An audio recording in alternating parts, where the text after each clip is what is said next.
How new is your PC? And if you say it's older than a week, then it's time for you to upgrade. There's something better out there already. Seems like it. Every time you go to buy something, you turn around and there's the new version. Why didn't I know the new version was there? Before I bought it, or that it was right around the corner. The nice thing about getting a product that you want and that you need is that you shouldn't have to upgrade it every other week. Maybe once every 3 years, depending on how frequently that product is used. I haven't upgraded my primary computers, in ages. Honestly, I've upgraded notebook computers far more regularly than desktop computers in the house and in my home office. I haven't seen the need to upgrade. And there are many advantages, by the way, to owning an older PC. We've covered the topic of why it's okay to stick with the not-so-latest and the not-so-greatest. But we wanted to dive in a little deeper because we know that many of you have an older computer lying around. You could, just consider you're picking up if you're wanting to buy an older PC, one that wasn't just released, one maybe 2 years old, but it's still brand new, never been used, lower initial cost. So since you're not paying for the latest, you can save a lot of money and still get something that's going to get the job done. In many ways, a computer that you buy today with an operating system that was developed about a decade ago is fine. How many people buy computers with Windows XP? That's an old OS, but it still works fine.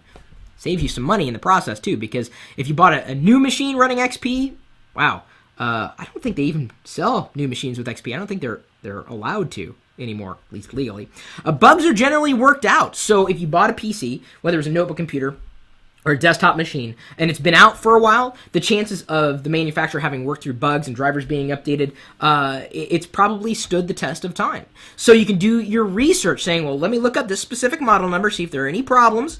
And I used to do that all the time with new products. And the problem with new products is that you never really know how that product's going to work because not enough people have used it. So you can think that stay safe or feel safer in knowing that a lot of those bugs may have been worked out with an older product that you're buying. A brand new product, but an older product nonetheless.